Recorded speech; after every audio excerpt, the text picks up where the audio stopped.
Impact Family, impacting the world through healthy family. Shalom saudara-saudara, selamat berjumpa dalam Impact Family. Sahabat-sahabat Impact Family, saya harap saudara bersama keluarga semua dalam keadaan baik. Ya, saudara-saudara, kita dalam merenungkan firman Tuhan beberapa waktu terakhir ini, kita merenungkan dari kitab Nehemia. Dan sekarang adalah yang terakhir, kitab Nehemia pasal 13. Nah saudara, Nehemia waktu sudah menyelesaikan semuanya, dia pulang, lapor kepada raja. Kemudian setelah beberapa waktu, dia minta izin kembali lagi menengok keadaan Yerusalem. Pada waktu sampai di Yerusalem, saudara, dia kecewa, dia kesal dikatakannya, dia jengkel. Dia ada beberapa hal membuat dia jengkel. Yang pertama, dia merasa jengkel karena Tobia yang dulunya selalu mengejek mereka, yang tidak mendukung mereka, karena ada kenalan, ya ini kenalan orang dalam, diberi tempat di pelataran bait rumah Allah, ya di bait Allah. Jadi ya tentu dia jengkel sekali ya, Tobia ini kok diberi tempat di situ. Jadi dia bongkar ya, dia tidak izinkan Tobia di situ.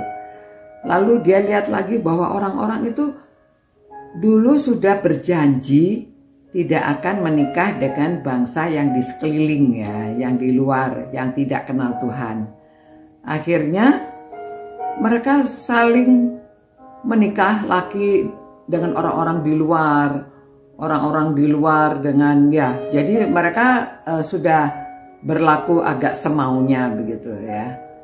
Lalu mereka juga nggak menghormati hari Sabat segala begitu. Lalu Nehemia jengkel sekali ya.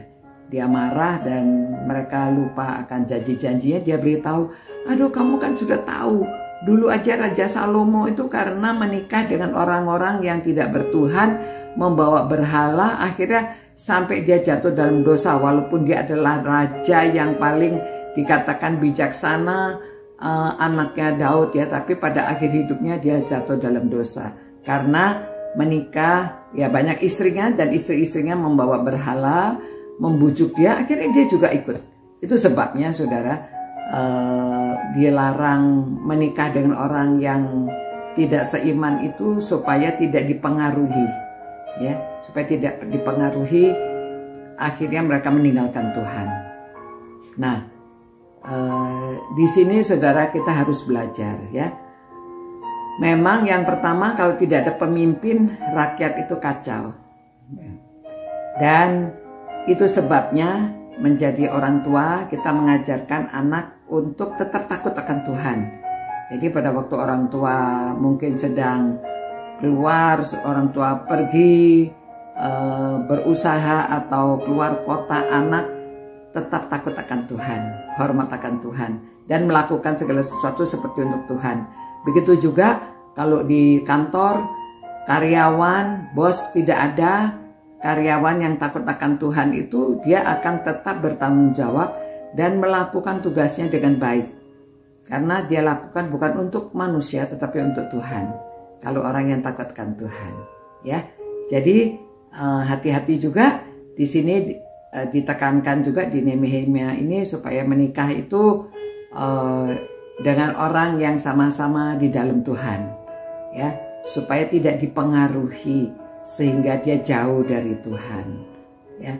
Ada banyak kasus itu bisa dibicarakan, namun ini prinsip yang diajarkan di dalam kitab Nehemia ini ya pada akhirnya, dan dia akhirnya orang-orang ditahirkan.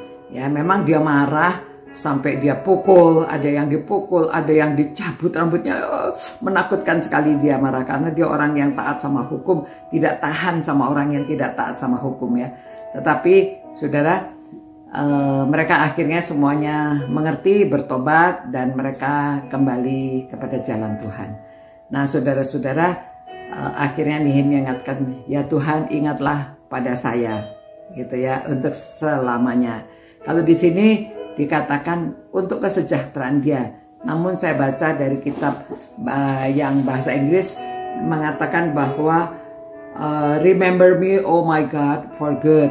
Cuman begitu ya. Jadi supaya saudara juga tidak salah paham di situ, kok Nehemia itu selalu minta diingat. Ya tidak salah juga ya, kita minta Tuhan mengingat apa yang sudah dia buat supaya jangan dikecewakan. Tuhan, terima kasih ya Tuhan, kami juga ingin Tuhan selalu mengingat kami Tuhan. Tuhan memberkati orang-orang yang setia, merenungkan firman-Mu, setia mempelajari firman-Mu, supaya kami semuanya hidup takut akan Tuhan, keluarga kami takut akan Tuhan, orang-orang yang kami pimpin takut akan Tuhan, sehingga apa yang kami lakukan adalah untuk Tuhan, bukan untuk dari luar saja dilihat oleh manusia, tetapi kami mau menyenangkan Tuhan selalu. Demi nama Tuhan Yesus kami berdoa. Amin. Demikian saudara-saudara, sampai berjumpa pula. Ciao. Impact Family, impacting the world through healthy family.